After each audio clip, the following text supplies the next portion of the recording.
Hi there. So, I want to talk to you about attachment and how it's affecting your life, probably in a very bad way.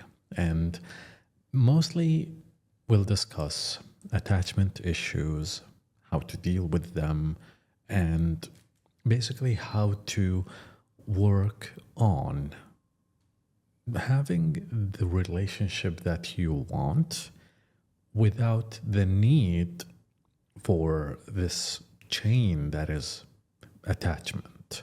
So I'll give you a brief example just to deliver the point, and then we will talk about it in depth. Let's say you have someone whom you are interested in, and you are developing, or perhaps have developed, a very deep rooted attachment to this person. And it manifests itself by you getting really down low, sad, or bored when they are not around. Yet, whenever they are there, life is beautiful. You're excited, you're thinking about them, they are there, you want to do things in association to this person. And maybe some people will recognize this feeling. If they were to tell you to travel somewhere tomorrow, you'd be like, yes, yes, yes, I'll go, I'll book a ticket now. That's how invigorating the effect that person has on you.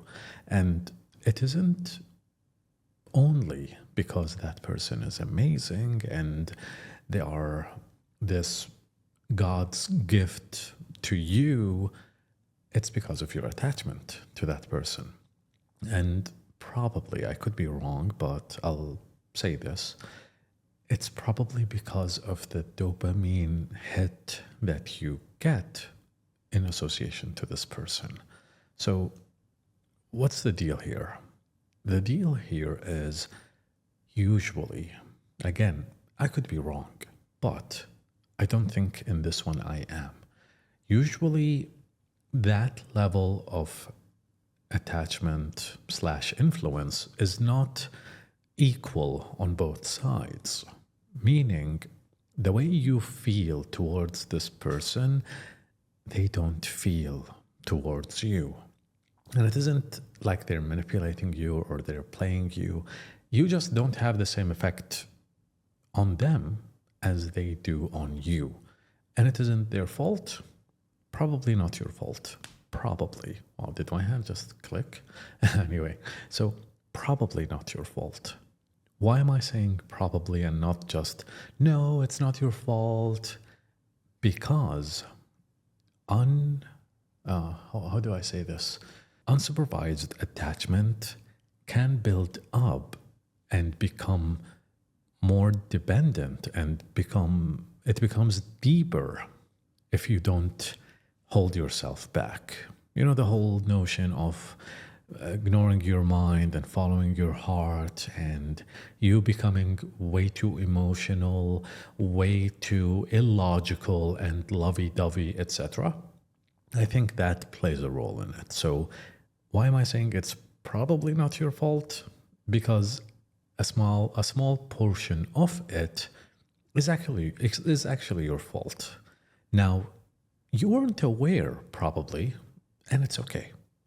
However, if you do not take control of it, and if you don't do something about it, and you just allow it to grow, I'm not going to say fester, if you just allow it to develop and grow, it will really suck you in, and down the line, you become so dependent on this amazing person's existence that if something wrong happens or they are gone or they give you the talk, hey, listen, we need to become distant, you are in for a world of pain because, oh my God, they're leaving you, they're not going to be there anymore, and the wrecking ball will come crashing and destroying your emotional and mental house.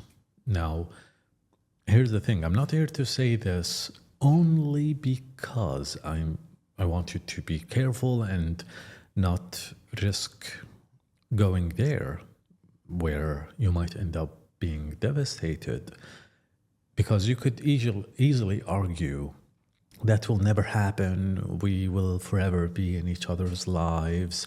We are just friends, and I'm okay with that. When in reality, you're okay with that because they dictated that you will just be friends. I'm not saying anything, I'm not judging you. And I'm not even talking about what you want to do in regards to the person who has become the catalyst of your attachment. Your attachment has latched on to that person. What I'm talking about is the attachment itself, because here's my counter argument. What if we remove the attachment and you do not feel attached at all, and you guys stay close forever and ever and, happy ever after? You don't need the attachment. That's the thing. You're not attached. And I'm just going to use that example to deliver the point. For example, you have siblings, you have a family, you have friends, hopefully, and you have people whom you love and who love you. You don't feel the same attachment latching onto them, and you're okay if you don't talk for a few days. You're okay if your communication with them is just regular, boring, routine communication, like, hey, what do you want for dinner? And that's it. So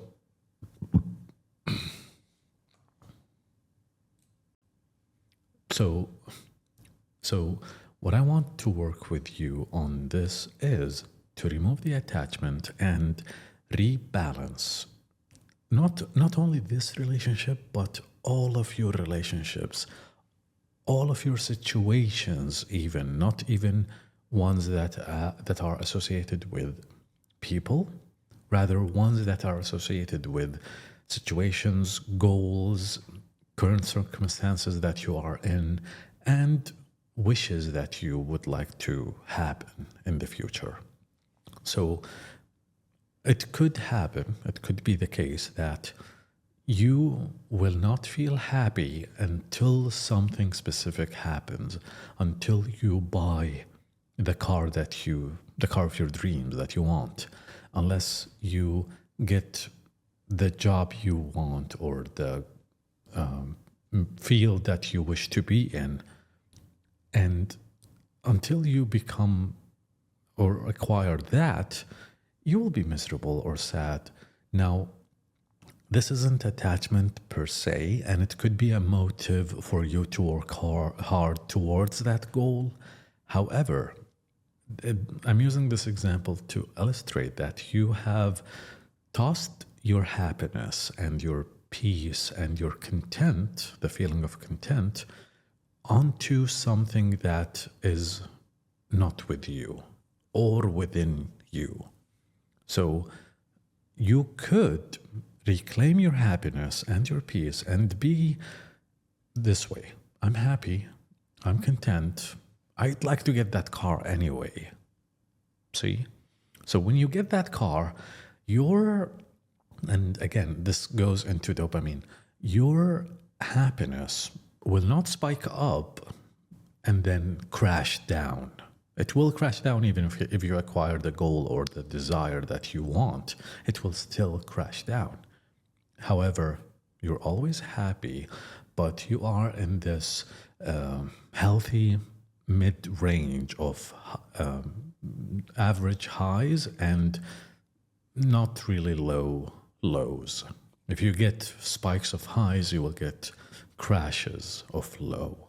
I hope that makes sense.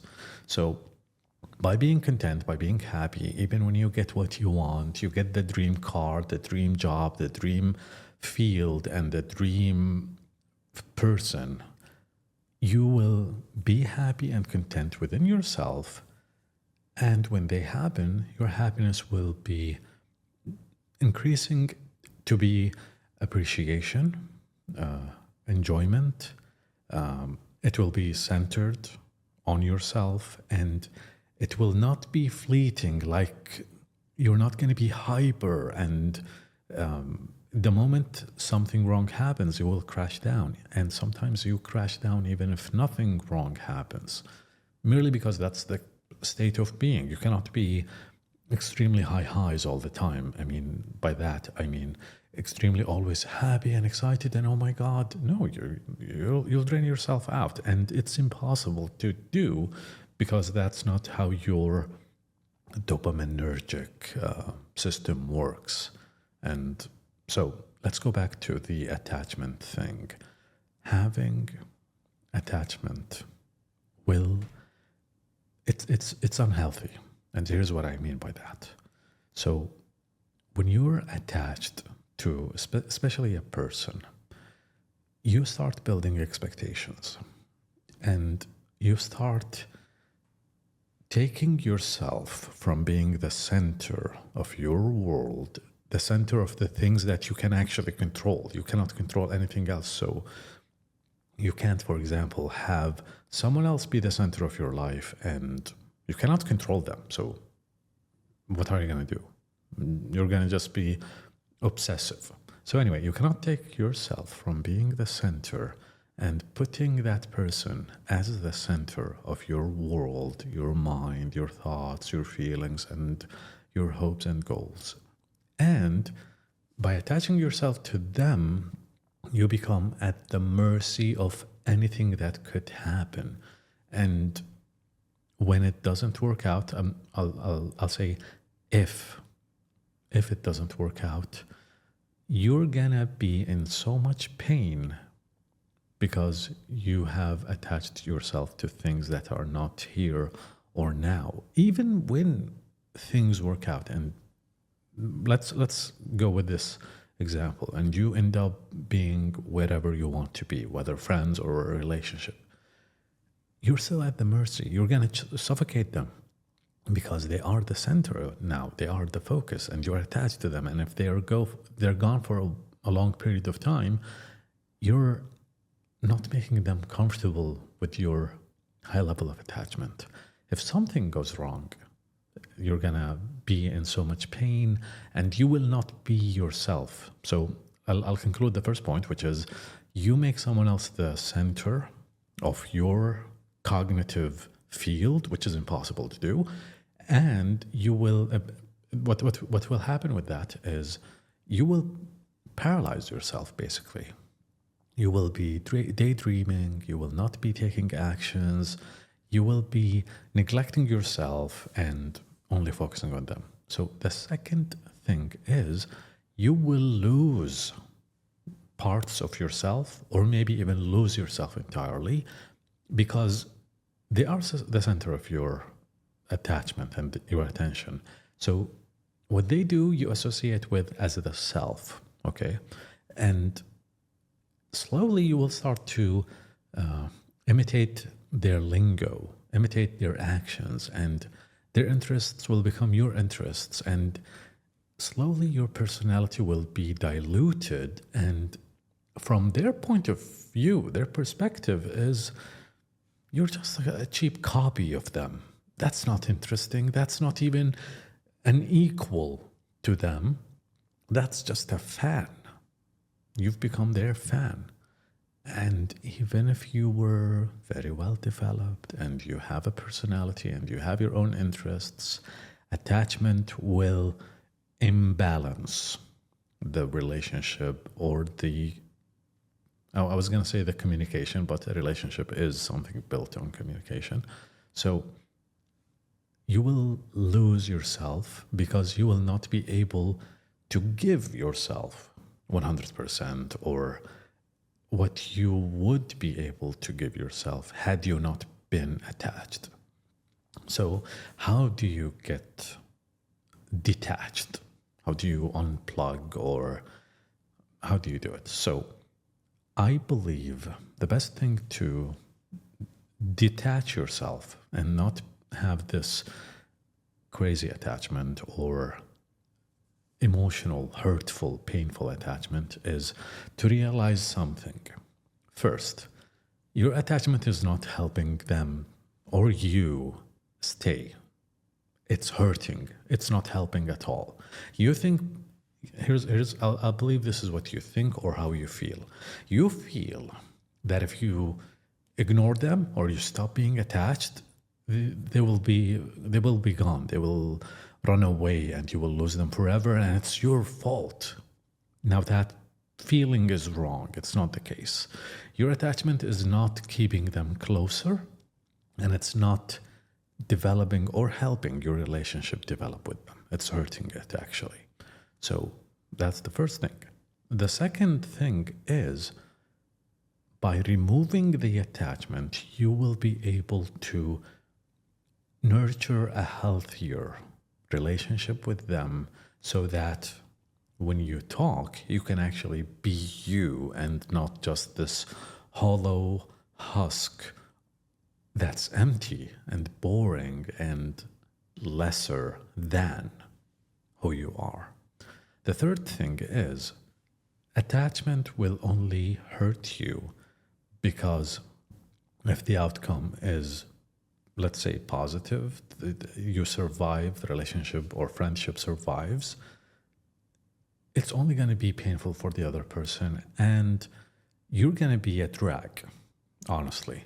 You're going to be not enjoyable to be around. And the disparity between you will continue to grow.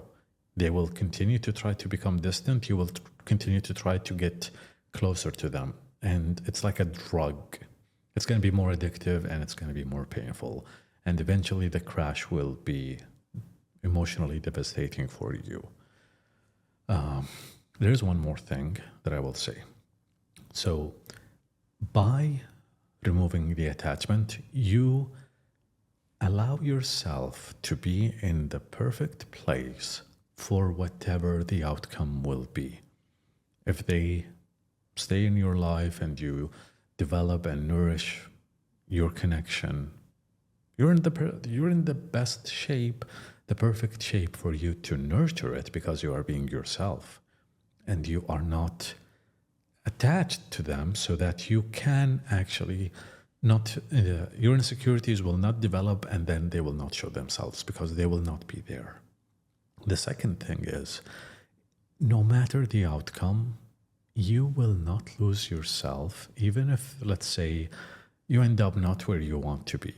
They tell you, hey, we have to have distance. This is not working anymore. There's no closeness between us, whatever.